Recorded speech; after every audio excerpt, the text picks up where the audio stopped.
I'm back with the St. Lawrence Cement Portuguese Benfica players of the game, and in fact, in this case, I have the coach Aldo Popazzi to my right, and Dan Franco, center half, I believe, with Portuguese Benfica. Aldo, good victory. I'm sure you're happy about the 3 points.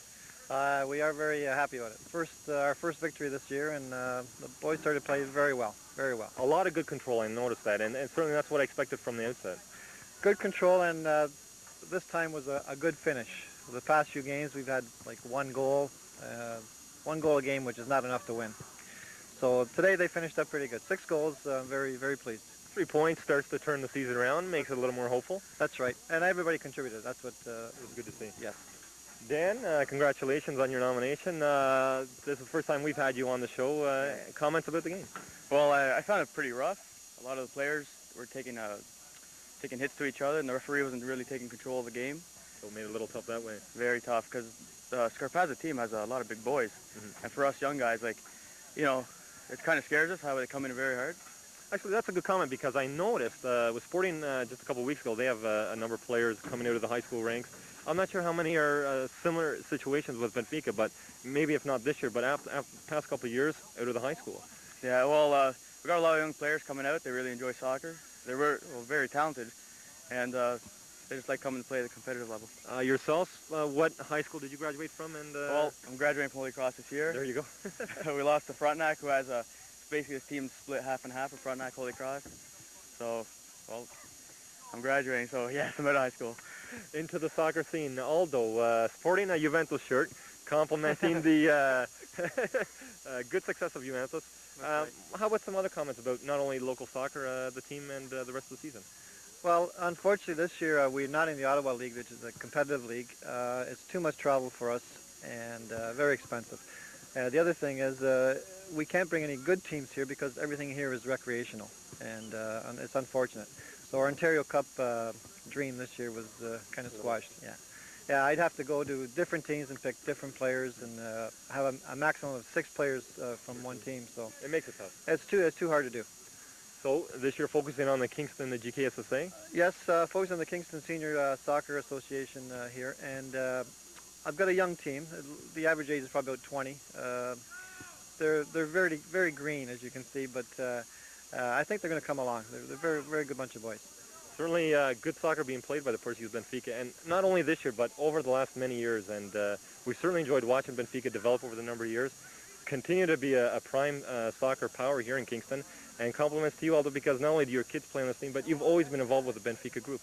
That's right. I even used to play for the Portuguese many years ago, so I like to carry the tradition on. So it was very good.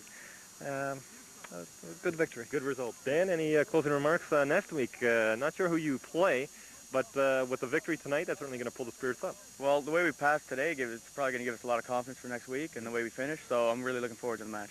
Once again, to my left, Dan Franco, congratulations, St. Lawrence Met Player of the Game for Portuguese Benfica. To my right, Aldo Popazzi, Coach of the Night. Thanks very much, Aldo. Good luck next week. I think this year is going to be very tight because all the teams, even though the score tonight was 6-1, I think it's going to be a very close season. And it's certainly something we're looking forward to. Once again, Aldo and Dan, thanks very much. Congratulations.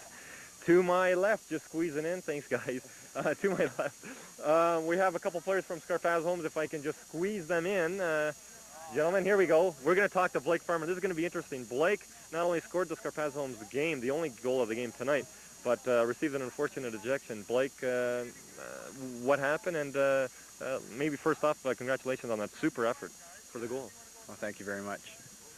Maybe you can recall the ejection. What happened there?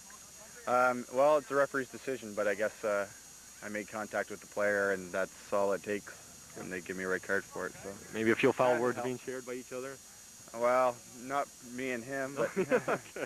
I want to get back to the beautiful head-on goal by yourself. I think you ended up heading it on twice. Certainly using your advantage of height, your speed, and I know that just speaking with Joe earlier before tonight's game, Scarpazza Homes are going to have to depend on you and Columbus tonight for either goals, and losing you for next week again, it's going to be tough. And I believe you also lost Mike Columbus. Well, a team's a team, and we play together. I mean, if we have to play defensive till we do score, then that's what we'll have to do. But I mean, for now, we'll see what we can do. I mean, a victory would be nice.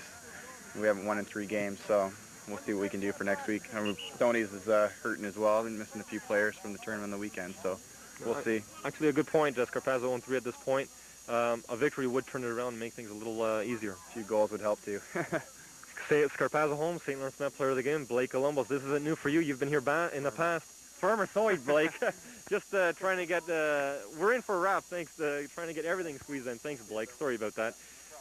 Once again, the final here tonight, Portuguese Benfica 5, I believe, and Scarpazzo Homes 1. We hope you enjoyed this latest edition on Ontario Soccer Week as we close here from Caton's Field. Next week, we have another exciting feature, Sporting and, I believe, Shoppers Drug Mart. As I close off, we want to, again, continue to encourage you to watch us Wednesday and Thursday nights on CableNet 13, your local sports soccer channel. Once again, signing off, Phil Scarpazzo for Ontario Soccer Week. We'll see you next week.